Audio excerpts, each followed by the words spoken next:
السلام عليكم ورحمة الله وبركاته. نحمده ونصلي على رسوله الكريم وعلى آله وأصحابه أجمعين. আমরা আলোচনা করব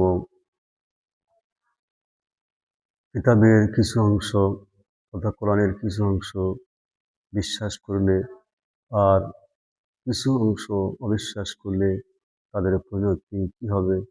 আল্লাহ রাব্বুল আলামিন সূরাতুল বাকারা এর ৮৫ নং আয়াতাংশে বলছেন, আফাতুমিনুনা বিবাদিল কিতাবি ওয়া তাকফুরুনা বিবাদ ফামা জাযাউ মান ইয়াফআলু যালিকা মিনকুম ইল্লা খিzyun ফিল হায়াতিদ দুনিয়া ويوم القيامة يردون إلى أشد العذاب وما الله بغافل عما تعملون.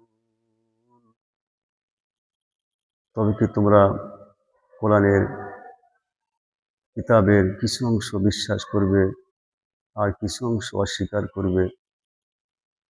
তোমাদের মধ্যে যে ব্যক্তি এ কাজ করবে তাদের পরিণতি হলো তাদেরকে দুনিয়াতে লাঞ্ছনা গঞ্জনা অপমানের জীবন যাপন করতে হবে, আর কিয়ামতের দিন তাদেরকে কঠিন শাস্তির মুখোমুখি হতে হবে।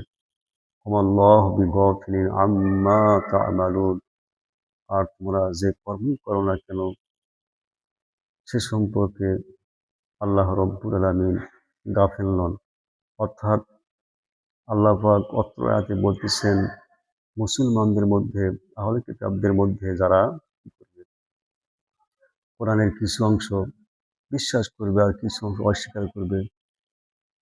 কেউ নামাজ পড়ে আবার কেউ পড়ে না, কেউ যাকাত দেয় আবার দেয় না, আবার কেউ আবার নামাজকেও পুরোপুরি অস্বীকার করে, যাকাতকেও পুরোপুরি অস্বীকার করে, আল্লাহর বিধানকে পুরোপুরি অস্বীকার করে, কিছু মানে কিছু মানে না।